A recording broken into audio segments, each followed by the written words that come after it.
बहुत समय पहले एक समृद्ध और न्यायप्रिय सुल्तान अहमद का राज्य था। उसके महल के बगीचे में एक अद्भुत पेड़ था जिस पर 3 जादुई सेब उगते थे। कहा जाता था कि यह सेब साधारण नहीं है। जो भी इनसे एक काट लेता उसकी सारी परेशानियां दूर हो जाती और उसका जीवन सुखमय बन जाता। सुल्तान अहमद अपने बगीचे की देखभाल में बहुत सावधान रहते थे। उन्होंने अपने भरोसेमंद मंत्री मिर्जा हसन को आदेश दिया था कि इन 3 सेबों की रक्षा पूरी तरह से की जाए। मंत्री ने बगीचे के चारों ओर गार्ड रखे और रात के समय सख्त निगरानी का प्रबंध किया। एक रात जब महल शांत था और सभी लोग सो रहे थे, बगीचे में हल्की हलचल हुई। चांद की रोशनी में किसी की परछाई पेड़ के नीचे हिलती दिखाई दी। यह कोई साधारण व्यक्ति नहीं लग रहा था। उसने एक सेब काट लिया और धीरे धीरे अंधेरे में गायब हो गया। अगली सुबह सुल्तान अहमद बगीचे आए और देखा कि 3 में से एक सेब गायब था। उनका चेहरा गंभीर हो गया। उन्होंने तुरंत मंत्री मिर्जा हसन को बुलाया। सुल्तान ने पूछा, मिर्जा हसन, यह कैसे हो सकता है कि तीनों सेब सुरक्षित नहीं रहे? यह केवल बगीचे की रक्षा का मामला नहीं, बल्कि राज्य की प्रतिष्ठा का मामला भी है। मिर्जा हसन ने बारीकी से बगीचे का निरीक्षण किया। उसने देखा कि जमीन पर हल्के पैरों के निशान हैं जो सीधे महल की ओर जा रहे थे। सुल्तान, उन्होंने कहा, यह अपराधी बहुत चालाक है। उसने रात के समय चोरी की और केवल एक सेब लिया। मुझे शक है कि यह कोई ऐसा व्यक्ति है जो महल और बगीचे की नजदीकी परिस्थितियों को जानता है। सुल्तान ने गार्डों को और चौकस रहने का आदेश दिया और महल के सभी दरवाजों को बंद करने का फरमान दिया। कोई भी बिना अनुमति के बगीचे में प्रवेश न करे, सुल्तान ने कहा, और अपराधी को जल्द से जल्द पकड़ना होगा। जांच के दौरान मंत्री ने देखा कि महल के एक कमरे में हल्की धूल और दरारें हैं। यह साफ संकेत था कि चोरी छुपाकर की गई थी। मंत्री ने तुरंत सुल्तान को इसकी सूचना दी। सुल्तान ने गंभीर स्वर में कहा, मिर्जा हसन, हमें केवल शक्ति और डर से काम नहीं चलाना। हमें बुद्धि और सूझबूझ से यह रहस्य सुलझाना होगा। तभी दरबार में एक युवक आरिफ कदम रखा। वह कहता है कि उसने रात के समय कुछ देखा है। सुल्तान, आरिफ ने कहा, मैं निश्चित नहीं कह सकता कि अपराधी कौन है, लेकिन मैंने देखा कि उसने पेड़ की शाखाओं और मिट्टी में कुछ छुपाया है। हमें इसे ध्यान से देखना होगा। सुल्तान ने अनुमति दी और आरिफ ने बारीकी से बगीचे का निरीक्षण किया। उसने देखा कि अपराधी ने नकली निशान छोड़े थे ताकि असली निशान छिप जाए। इससे पता चलता था कि अपराधी बहुत चालाक है और किसी भी साधारण जांच से पकड़ा नहीं जा सकता। मिर्जा हसन, आरिफ और सुल्तान ने मिलकर यह निश्चय किया कि बिना पर्याप्त सबूत के किसी निष्कर्ष पर नहीं पहुंचना चाहिए। उन्होंने तय किया कि वे अगले पहर तक अपराधी की चाल और सबूतों की ओर गहन जांच करेंगे। बगीचे की हवा में हल्की ठंडक थी, लेकिन सब जानते थे कि इस चोरी के रहस्य में छिपा हुआ सत्य जल्द ही सामने आएगा। 3 सेब अब केवल फल नहीं रहे थे। यह न्याय, बुद्धि और सूझबूझ की परीक्षा बन गए थे। अगली सुबह बगीचे की नमी और हवा में हल्की ठंडक थी। सुल्तान अहमद, मंत्री मिर्जा हसन और आरिफ मिलकर बगीचे का निरीक्षण करने निकले।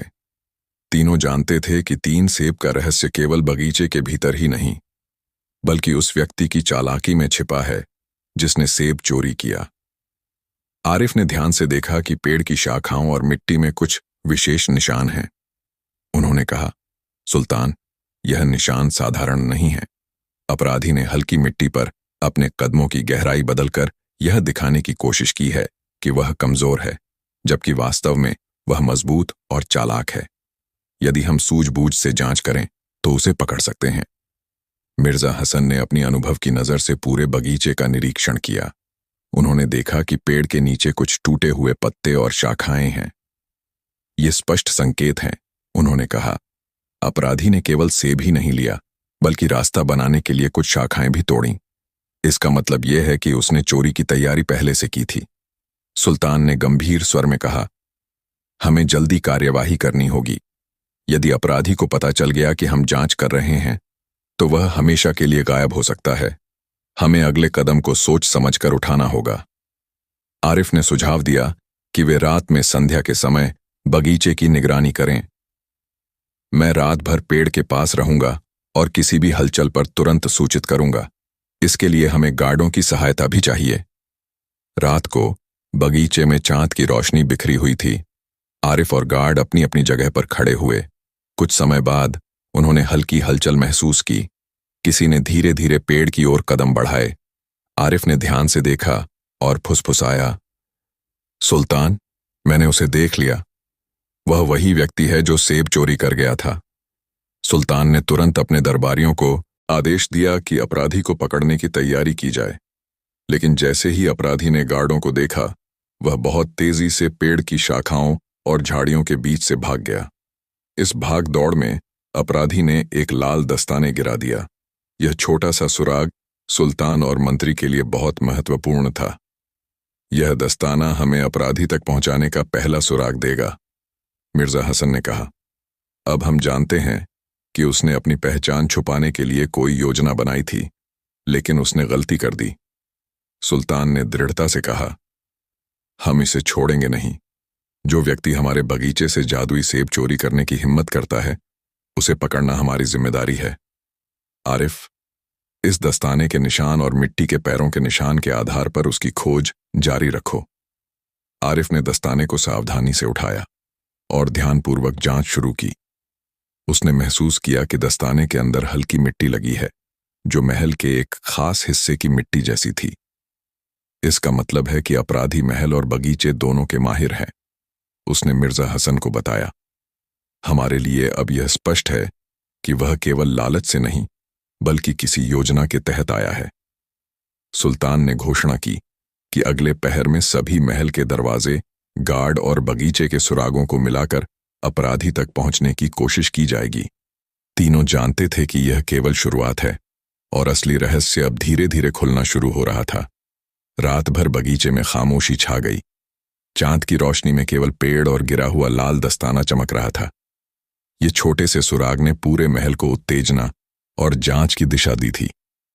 अगली सुबह सुल्तान अहमद, मंत्री मिर्जा हसन और आरिफ बगीचे में इकट्ठे हुए। लाल दस्ताने और रात भर मिले पैरों के निशान अब उनके पास स्पष्ट सुराग बन चुके थे। आरिफ ने कहा, सुल्तान, दस्ताने की मिट्टी महल के पश्चिमी हिस्से से मेल खाती है। यदि हम वहां किसी पर नजर रखें तो अपराधी जल्द ही पकड़ में आ सकता है। सुल्तान ने तुरंत गुप्त निगरानी का आदेश दिया। गार्ड महल के हर हिस्से में तैनात किए गए। मंत्री मिर्जा हसन ने कहा, हमारे लिए यह स्पष्ट है कि यह अपराध केवल लालच से नहीं हुआ। यह कोई साजिश हो सकती है। हमें सावधान रहना होगा। रात के समय महल की गलियों में हल्की हलचल हुई। आरिफ ने देखा कि कोई व्यक्ति धीरे धीरे बगीचे की ओर बढ़ रहा है। उसने गार्डों को संकेत दिया और खुद पीछे से चुपके से उसका पीछा करने लगा। जैसे ही अपराधी बगीचे के पास पहुंचा, आरिफ ने अचानक कदम बढ़ाया और कहा, रुको, तुम पकड़े जा रहे हो। अपराधी चौंक गया और भागने की कोशिश की, लेकिन गार्डों ने उसे घेर लिया। सुल्तान अहमद तुरंत बगीचे में आए। अपराधी डर और आश्चर्य से कांप रहा था। सुल्तान ने गंभीर स्वर में कहा, बताओ, तुमने यह सेब क्यों चुराया? क्या तुम्हारा मकसद महल और राज्य के खिलाफ साजिश करना था? अपराधी ने धीरे धीरे जवाब दिया, सुल्तान, मैं निर्दोष हूं। मैंने केवल लालच में इस सेब को लिया था। मेरा इरादा किसी को नुकसान पहुंचाने का नहीं था। मिर्जा हसन ने जांच के लिए कहा, यदि तुम सच बोल रहे हो तो फिर यह दस्ताना और पैरों के निशान कैसे आए? अपराधी ने हल्की हिचकिचाहट के साथ कहा, कुछ लोग मुझे फंसाने की कोशिश कर रहे हैं। मैं महल का नौकर हूं, पर कोई मुझे गलत साबित करना चाहता है। मैंने केवल सेब देखा और उसे लिया, लेकिन मैं नहीं जानता था कि यह जादुई सेब है। सुल्तान ने शांत स्वर में कहा, यदि तुम सच बोल रहे हो तो हमें पूर्ण जांच करनी होगी। किसी भी निर्णय से पहले तुम्हारे बयान और सुरागों की पुष्टि जरूरी है। इस पहर में सुल्तान, मंत्री और आरिफ ने अपराधी को महल के अलग अलग हिस्सों में पूछताछ के लिए ले जाकर पैरों के निशान, मिट्टी और दस्ताने की जांच की। हर सुराग बताता था कि महल में कोई तीसरा व्यक्ति इस चोरी में शामिल हो सकता है जो अपराधी को फंसा रहा था। मिर्जा हसन ने कहा, यह स्पष्ट हो गया है कि यह केवल चोरी नहीं थी। कोई व्यक्ति हमारी नजरों से छिपकर अपराध कर रहा है। अब हमें उस साजिश का पता लगाना होगा। आरिफ ने दस्ताने की बनावट और रंग की तुलना महल के कर्मचारियों से की। उसने पाया कि दस्ताने किसी उच्च पद वाले नौकर का हो सकता है, लेकिन असली मालिक अभी छुपा हुआ था। सुल्तान ने निर्णय लिया कि अगले पहर में सभी महल के कर्मचारियों और बगीचे के आसपास रहने वाले लोगों से पूछताछ की जाएगी। इसके साथ ही अपराधी को बगीचे के पास रखा गया ताकि अगर कोई उसकी मदद करे तो तुरंत पता चल सके। रात के अंधेरे में महल शांत था, लेकिन तीनों जानते थे कि यह कहानी अब गहरी और रहस्यमय हो गई है। केवल अगले पहर में ही अपराधी और उसके पीछे छुपी साजिश के पूरे रहस्य का पता चल सकेगा। अगली सुबह सुल्तान अहमद, मंत्री मिर्जा हसन और आरिफ ने महल के कर्मचारियों और बगीचे के आसपास रहने वाले लोगों से पूछताछ शुरू की। तीनों जानते थे कि चोरी केवल लालच का मामला नहीं था, बल्कि कोई गहरी साजिश इसके पीछे छुपी हुई है। आरिफ ने सबसे पहले बगीचे में रहने वाले नौकरों से पूछा, किसने रात में बगीचे के पास देखा या कुछ अजीब हलचल महसूस की?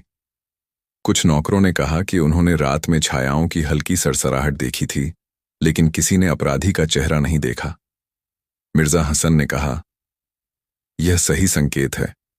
अपराधी ने रात में कोई छल किया और अपनी पहचान छुपा ली। हमें उसकी चालाकी को समझना होगा। फिर सुल्तान अहमद ने आदेश दिया कि महल के हर कर्मचारी और नौकरों के कमरे जांच लिए जाएं। आरिफ ने दस्ताने और पैरों के निशान के आधार पर कुछ संदिग्ध व्यक्तियों की पहचान की। उनमें से एक सुल्तान के निजी गार्ड का नौकर था, जो अक्सर बगीचे के पास अकेला घूमता था। सुल्तान ने कहा, यदि यह व्यक्ति अपराध में शामिल है तो उसकी मदद करने वाला कोई और भी हो सकता है। हमें चौकस रहना होगा। रात के समय आरिफ और गार्डों ने उस संदिग्ध नौकर की निगरानी शुरू की। थोड़ी देर बाद उन्होंने देखा कि नौकर गुप्त रूप से बगीचे की ओर बढ़ा, लेकिन जैसे ही वह लाल दस्ताने को छुपाने के लिए झाड़ियों के पास पहुंचा, उसकी हाथ में पकड़ी हुई छोटी चाबी गिर गई। आरिफ ने फुसफुसाते हुए कहा, यह वही सुराग है जिसकी हमें तलाश थी। इस चाबी से अपराधी का उद्देश्य और भी स्पष्ट हो जाएगा। मिर्जा हसन ने चाबी उठाई और ध्यान से देखा। ये चाबी महल के अंदर छुपे हुए भंडार के कमरे की थी। सुल्तान ने समझा कि अपराधी ने चोरी को केवल सेब तक सीमित नहीं रखा, बल्कि शायद महल के भीतर किसी महत्वपूर्ण वस्तु तक पहुंचने की योजना बना रहा था। अगले दिन पूछताछ के दौरान नौकर ने धीरे धीरे सच उगलना शुरू किया। सुल्तान, मैं अकेला नहीं था। किसी ने मुझे यह करने के लिए मजबूर किया। उन्होंने मुझे लाल दस्ताने और चाबी दी। मैं डर गया था कि अगर मैं इनकार करूं तो मेरी नौकरी और सम्मान दोनों खो दूंगा। सुल्तान ने गंभीर स्वर में पूछा, कौन था वह जिसने तुम्हें मजबूर किया? नौकर ने हिचकिचाते हुए जवाब दिया, मैं नहीं जानता उसका नाम, लेकिन उसकी चालाकी इतनी थी कि मैंने उसका चेहरा कभी नहीं देखा। उसने आदेश दिए और कहा कि 3 जादुई सेब महल से बाहर भेज दिए जाएं। मिर्जा हसन ने कहा, अब यह स्पष्ट है कि महल में छुपी साजिश है। केवल चोरी करने वाला नहीं, बल्कि कोई और उच्च पद वाला व्यक्ति इस साजिश के पीछे है। सुल्तान ने दृढ़ निश्चय किया कि अगले पहर में अपराधी और उसके पीछे छुपे रहस्य की पूरी तह तक जांच की जाएगी। बगीचे और महल में अब केवल तैयारी, सावधानी और सोच समझ की हवा थी। तीनों जानते थे कि यह कहानी अब केवल चोरी की नहीं रही। यह बुद्धि, धैर्य और न्याय की परीक्षा बन चुकी थी। रात के अंधेरे में लाल दस्ताने, छोटी चाबी और पेड़ के नीचे की मिट्टी चमक रही थी। ये छोटे छोटे सुराग महल में छुपी बड़ी साजिश को उजागर करने के लिए पर्याप्त थे। अगली सुबह सुल्तान अहमद, मंत्री मिर्जा हसन और आरिफ ने तय किया कि अब समय आ गया है अपराधी को फंसाने का। लाल दस्ताने और छोटी चाबी अब उनके पास स्पष्ट सबूत थे और उन्होंने महल के सभी गार्डों और कर्मचारियों को तैयार रहने का आदेश दिया। आरिफ ने कहा, यदि हम सीधे अपराधी पर हमला करेंगे तो वह भाग सकता है। हमें उसे चालाकी से फंसाना होगा। सुल्तान ने आदेश दिया कि बगीचे और महल के भीतर कुछ फरेबी जाल बनाए जाए। उन्होंने झाड़ियों के पास नकली सेब और दस्ताने रखे ताकि अपराधी सोच सके कि उसका सबूत छिपा हुआ नहीं है। रात के समय वही संदिग्ध नौकर अपने कदम बगीचे की ओर बढ़ाने लगा। उसने सोचा कि वह कोई सुराग नहीं छोड़ेगा, लेकिन उसके सामने नकली लाल दस्ताना और एक छोटा सेब रखा था। आरिफ ने अपने छिपे स्थान से फुसफुसाते हुए कहा, अब समय है। जब वह दस्ताना उठाएगा तो गार्ड उसे घेरे में ले लेंगे। जैसे ही अपराधी ने दस्ताना उठाया, गार्डों ने उसके चारों ओर घेरेबंदी कर दी। वह आश्चर्य और डर से कांपने लगा।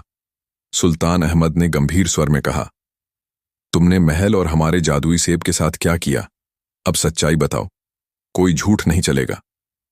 अपराधी ने डर और हिचकिचाहट में कहा, सुल्तान, मैंने केवल आदेश माना। मुझे डर था कि यदि मैंने न माना तो मेरी नौकरी चली जाएगी। मैं निर्दोष हूं, असली साजिशकार किसी और का हाथ है।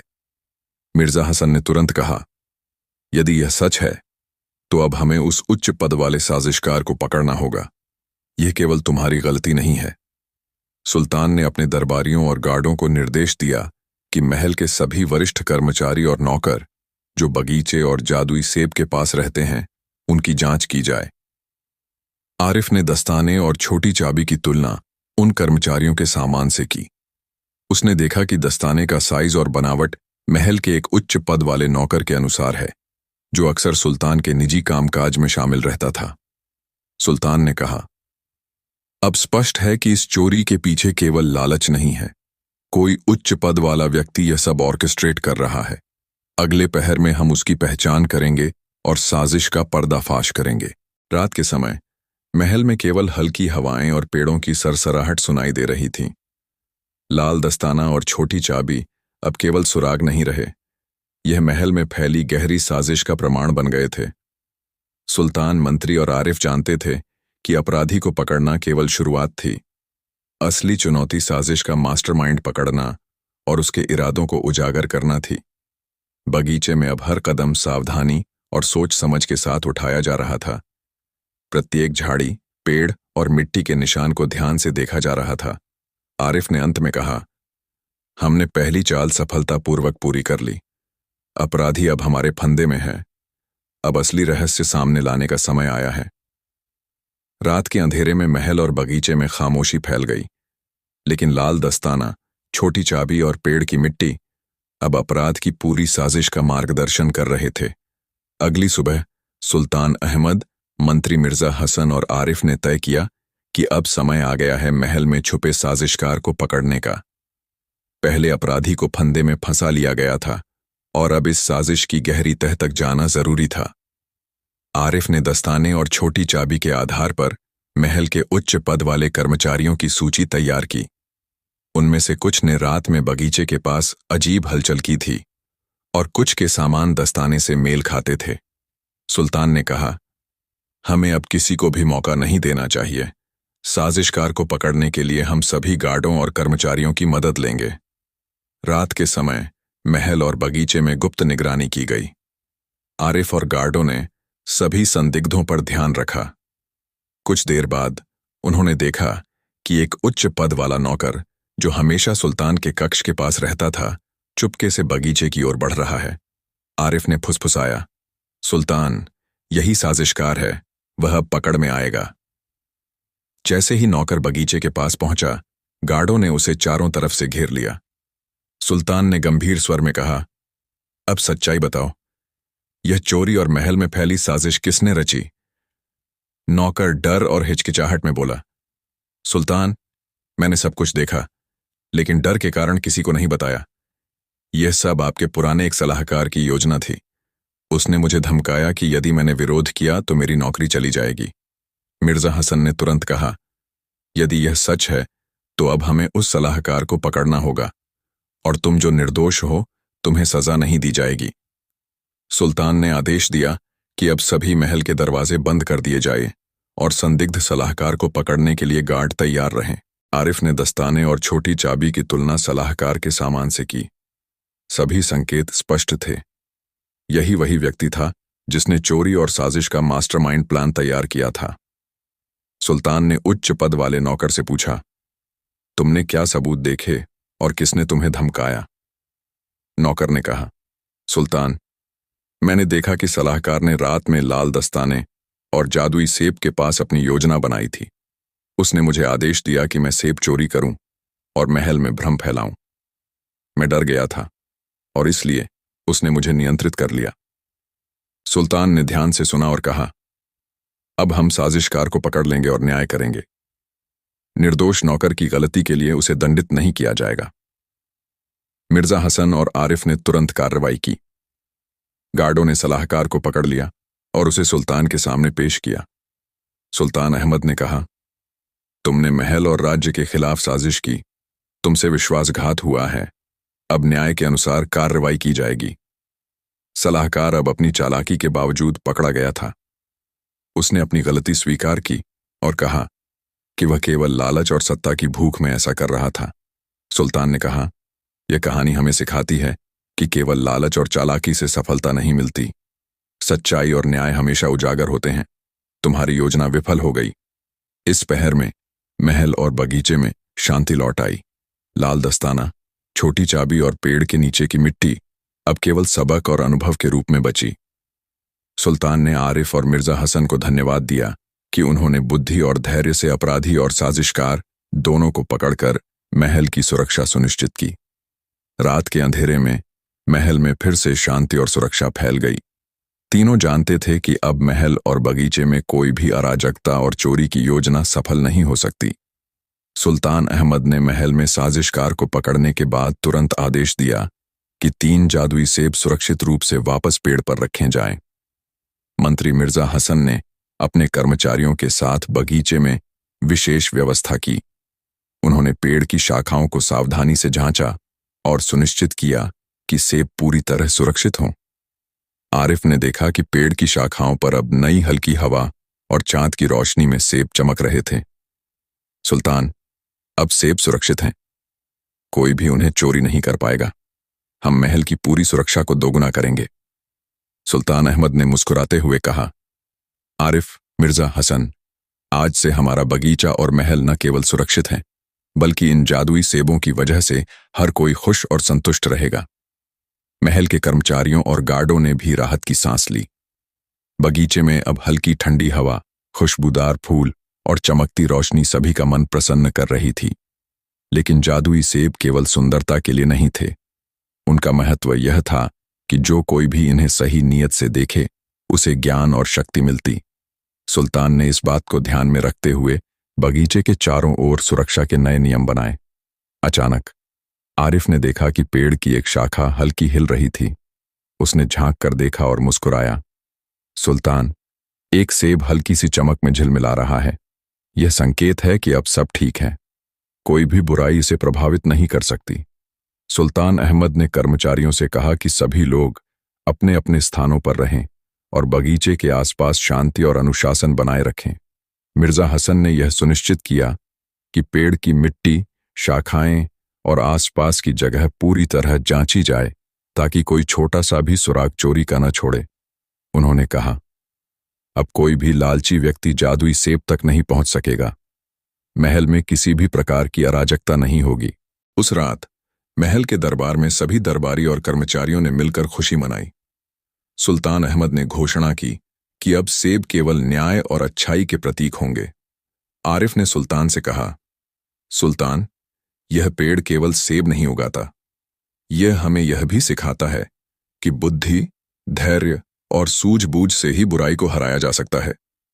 सुल्तान ने मुस्कुराते हुए कहा, बिल्कुल सही आरिफ, आज से यह बगीचा और जादुई सेब हमारे राज्य की खुशहाली और सुरक्षा का प्रतीक होंगे। कोई भी अब इसे नुकसान नहीं पहुंचा सकेगा। बगीचे में हल्की हवा बह रही थी और पेड़ की शाखाएं धीरे धीरे झूम रही थीं। जादुई सेब अब पूरी तरह सुरक्षित थे और महल में हर कोई संतुष्ट और प्रसन्न महसूस कर रहा था। सुल्तान अहमद ने अंतिम रूप से यह सुनिश्चित किया कि महल में सभी दरवाजे, गार्ड और कर्मचारियों का ध्यान हमेशा बगीचे और जादुई सेब पर रहेगा। अगली सुबह पूरे महल और बगीचे में खुशहाली और आनंद का माहौल था। बच्चे बगीचे में खेल रहे थे, कर्मचारी अपने काम में व्यस्त थे और सभी जानते थे कि अब कोई भी साजिश उनके राज्य को हिला नहीं सकती। सुल्तान अहमद और मंत्री मिर्जा हसन ने मिलकर यह सुनिश्चित किया कि जादुई सेब का रहस्य केवल अच्छाई और न्याय के लिए ही उपयोग में आए। महल में जादुई सेब की वापसी के बाद सुल्तान अहमद ने तय किया कि अब बगीचे और महल की सुरक्षा और भी कड़ी की जाएगी। उन्होंने मंत्री मिर्जा हसन को निर्देश दिया कि हर गार्ड, नौकर और कर्मचारी जादुई सेब के संरक्षण के लिए पूरी तरह चौकस रहे। आरिफ ने कहा, सुल्तान, सुरक्षा केवल बाहरी खतरे से नहीं बल्कि किसी चालाक और गुप्त साजिश से भी जरूरी है। हमें जादुई सेब की शक्ति और महल के कर्मचारियों की निगरानी पर विशेष ध्यान देना होगा। सुल्तान ने तुरंत आदेश दिया कि बगीचे में गुप्त गार्ड पोस्ट और रात की निगरानी बढ़ाई जाए। उन्होंने यह भी सुनिश्चित किया कि कोई भी व्यक्ति बगीचे में बिना अनुमति के प्रवेश न कर सके। कुछ दिन बीतते हैं और महल में शांति का माहौल बना रहता है, लेकिन एक रात आरिफ ने देखा कि बगीचे में हल्की हलचल हो रही थी। उसकी नजर तुरंत उस पर गई। किसी ने पेड़ के नीचे से जादुई सेब को छूने की कोशिश की। आरिफ ने तुरंत गार्डों को संकेत दिया। गार्डों ने उस अज्ञात व्यक्ति को घेर लिया। वह व्यक्ति डर के मारे कांप रहा था। सुल्तान अहमद ने गंभीर स्वर में पूछा, तुम कौन हो और जादुई सेब के पास क्यों आए? व्यक्ति ने घबराकर कहा, सुल्तान, मैं केवल जिज्ञासु हूं। मैंने सोचा कि यह सेब केवल सुंदर हैं, इसलिए मैं देखने आया। मेरा कोई बुरा इरादा नहीं था। मिर्जा हसन ने कहा, तुम्हारा इरादा चाहे जैसा हो, लेकिन बगीचे में किसी भी गतिविधि को अनदेखा नहीं किया जा सकता। सुरक्षा हमारी पहली प्राथमिकता है। सुल्तान ने निर्णय लिया कि अब से बगीचे के चारों ओर गुप्त कैमरे और अतिरिक्त गार्ड की व्यवस्था की जाएगी। उन्होंने सभी कर्मचारियों को यह निर्देश भी दिया कि जादुई सेब के प्रति कोई भी हल्की सी भी लापरवाही नहीं बरतनी चाहिए। आरिफ ने सुझाव दिया कि जादुई सेब की परीक्षा ली जाए ताकि यह सुनिश्चित किया जा सके कि उनकी शक्ति केवल अच्छाई और न्याय के लिए काम करे। सुल्तान ने कहा, आरिफ, ठीक कहा। हम देखेंगे कि यह जादुई सेब किस प्रकार से बुद्धि, धैर्य और अच्छाई का परीक्षण करते हैं। कोई भी लालची व्यक्ति इसे प्राप्त नहीं कर पाएगा। तब उन्होंने एक योजना बनाई। बगीचे में कुछ नकली जादुई सेब रखे गए और कर्मचारी और गार्डों से कहा गया कि उन्हें बिना सुल्तान की अनुमति के छूना नहीं है। कुछ समय बाद एक नौकर ने एक नकली सेब छूने की कोशिश की। गार्डों ने तुरंत उसे रोक लिया। सुल्तान ने यह देखकर मुस्कुराते हुए कहा, यह परीक्षा सफल रही। जादुई सेब अब केवल उन लोगों को दिखेंगे जो सत्य और अच्छाई में विश्वास रखते हैं। इस पहर में सुल्तान अहमद, मंत्री मिर्जा हसन और आरिफ ने महल और बगीचे की सुरक्षा का पूरी तरह से निरीक्षण किया। उन्होंने नए नियम बनाए और हर गार्ड की जिम्मेदारी बढ़ाई। रात के समय बगीचे में हल्की हवा बह रही थी और पेड़ की शाखाएं धीरे धीरे झूम रही थीं। जादुई सेब अब केवल फल नहीं बल्कि सुरक्षा, न्याय और बुद्धि की परीक्षा बन चुके थे। सुल्तान ने गार्डों से कहा, हर रात इस बगीचे की निगरानी करना सुनिश्चित करें। केवल सतर्क और बुद्धिमान लोग ही इसे सुरक्षित रख सकते हैं। कोई भी लालच इसे प्रभावित नहीं कर सकता। इस तरह महल में सुरक्षा व्यवस्था और जादुई सेब की परीक्षा सफलतापूर्वक पूरी हुई। अब कोई भी व्यक्ति महल में चोरी करने या साजिश करने का साहस नहीं कर सकता था। आरिफ ने सुल्तान से कहा, सुल्तान, अब जादुई सेब केवल अच्छाई और न्याय के प्रतीक बने हैं। कोई भी इसे लालच या बुराई के लिए प्राप्त नहीं कर सकेगा। सुल्तान ने मुस्कुराते हुए उत्तर दिया, बिल्कुल सही।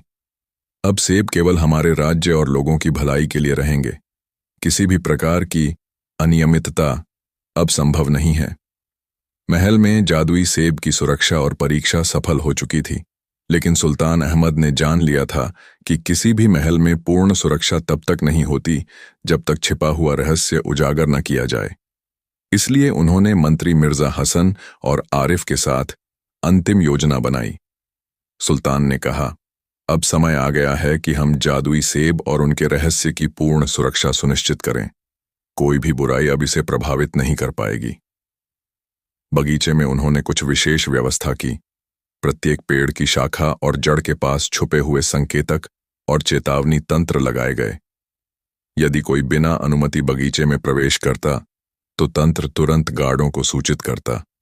आरिफ ने कहा, सुल्तान, अब हम केवल गार्डों पर भरोसा नहीं करेंगे। यह तंत्र किसी भी अपराधी को पकड़ने में मदद करेगा। इस तरह जादुई सेब हमेशा सुरक्षित रहेंगे। सुल्तान ने महल के सभी कर्मचारियों को आदेश दिया कि वे रात दिन बगीचे की सुरक्षा और निगरानी में पूरी तरह से तत्पर रहें। उन्होंने कहा कि केवल वही लोग बगीचे में प्रवेश कर सकते हैं जिन पर पूर्ण विश्वास हो। कुछ समय बाद बगीचे में एक हल्की हलचल हुई। आरिफ और गार्डों ने देखा कि कोई अज्ञात व्यक्ति पेड़ के पास जा रहा था।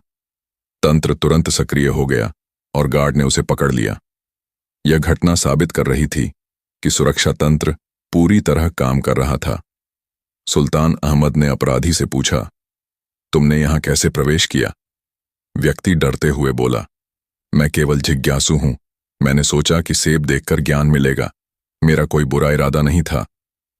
मिर्जा हसन ने कहा, जिज्ञासा ठीक है, लेकिन बिना अनुमति प्रवेश करना अनुचित है। अब से इस तंत्र के कारण कोई भी ऐसा नहीं कर पाएगा। सुल्तान ने कहा कि जादुई सेब की सुरक्षा केवल भौतिक रूप से नहीं, बल्कि ज्ञान, बुद्धि और न्याय के आधार पर सुनिश्चित की जाएगी। उन्होंने आरिफ से कहा कि बगीचे में नई चेतावनी प्रणाली स्थापित की जाए, जिससे केवल योग्य और सचेत व्यक्ति ही इन सेब तक पहुंच सके। बगीचे में अब हल्की हवा और चांद की रोशनी में सेब और पेड़ और भी चमकदार लग रहे थे। यह संकेत था कि अब महल में पूर्ण सुरक्षा और अनुशासन स्थापित हो गया है। सुल्तान ने घोषणा की कि अब बगीचे और जादुई सेब की रक्षा में कोई कमी नहीं आएगी। मंत्री मिर्जा हसन ने सभी गार्डों और कर्मचारियों को अंतिम आदेश दिए कि वे हर समय चौकस रहें और किसी भी अज्ञात गतिविधि को तुरंत रिपोर्ट करें। आरिफ ने मुस्कुराते हुए कहा, सुल्तान, अब हम यह सुनिश्चित कर सकते हैं कि जादुई सेब केवल अच्छाई और न्याय के प्रतीक बनेंगे।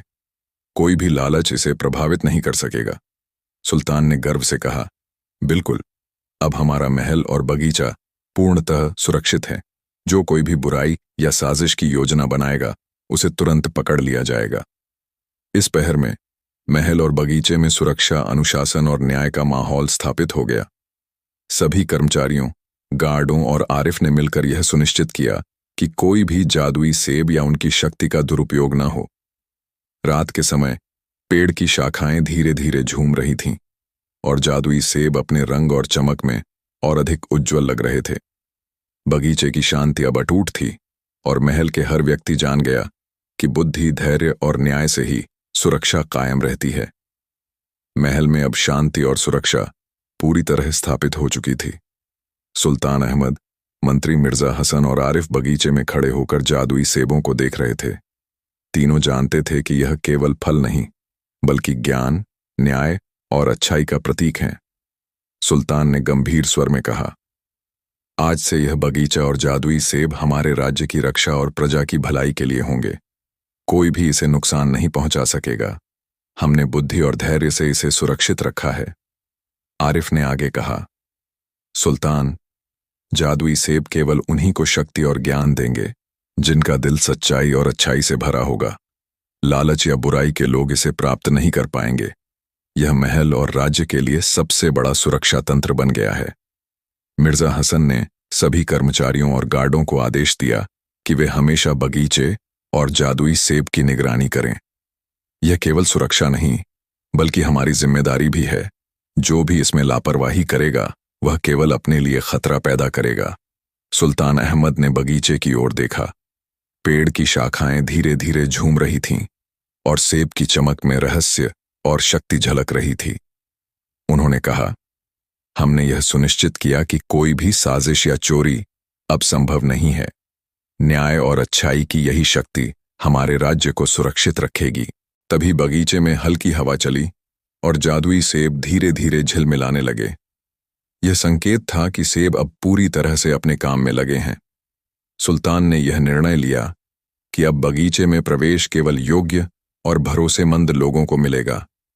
उन्होंने कर्मचारियों से कहा, कोई भी लालच या अनुचित इरादा लेकर बगीचे में प्रवेश नहीं करेगा।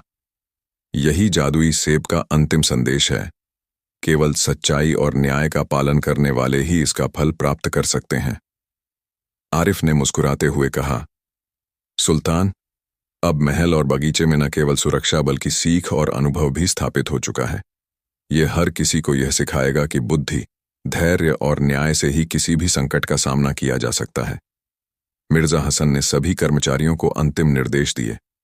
अब से बगीचे और जादुई सेब हमारे राज्य की रक्षा, न्याय और खुशहाली के प्रतीक होंगे। हर कदम सोच समझकर उठाना होगा। कोई भी साजिश अब सफल नहीं होगी। सुल्तान अहमद ने अंतिम रूप से घोषणा की कि अब जादुई सेब सिर्फ अच्छाई और न्याय के प्रतीक हैं। उन्होंने कहा, यह बगीचा अब केवल सुंदरता के लिए नहीं, बल्कि सीख और सुरक्षा के लिए भी है। जो इसे सम्मान और ईमानदारी से देखेगा, उसे ज्ञान और शक्ति मिलेगी। बगीचे में अब हल्की हवा बह रही थी और पेड़ की शाखाएं धीरे धीरे झूम रही थीं। जादुई सेब अब और भी चमकदार लग रहे थे। महल में सभी लोग प्रसन्न और संतुष्ट थे। सुल्तान ने मंत्रियों और गार्डों के साथ बगीचे की अंतिम जांच की। उन्होंने सुनिश्चित किया कि कोई भी सुराग या खतरा बाकी न रहे। आरिफ ने देखा कि बगीचे में जादुई सेब अब सभी के लिए प्रतीक बन चुके हैं। उन्होंने सुल्तान से कहा, सुल्तान, अब यह बगीचा केवल सुरक्षा का स्थान नहीं, बल्कि ज्ञान, न्याय और अच्छाई का भी प्रतीक बन गया है। ये कहानी हमें हमेशा याद रहेगी। सुल्तान अहमद मुस्कुराए और बोले, बिल्कुल आरिफ, ये कहानी हमें सिखाती है कि बुद्धि, धैर्य और न्याय से ही किसी भी संकट को मात दी जा सकती है, और यही जादुई सेब का अंतिम संदेश है। इस तरह महल और बगीचे में संपूर्ण शांति, सुरक्षा और खुशहाली स्थापित हो गई। जादुई सेब अब केवल फल नहीं, बल्कि सत्य, न्याय और अच्छाई का प्रतीक बन गए। बगीचे की हवा में अब केवल खुशबू, हल्की हलचल और चमकती शाखाएं थीं।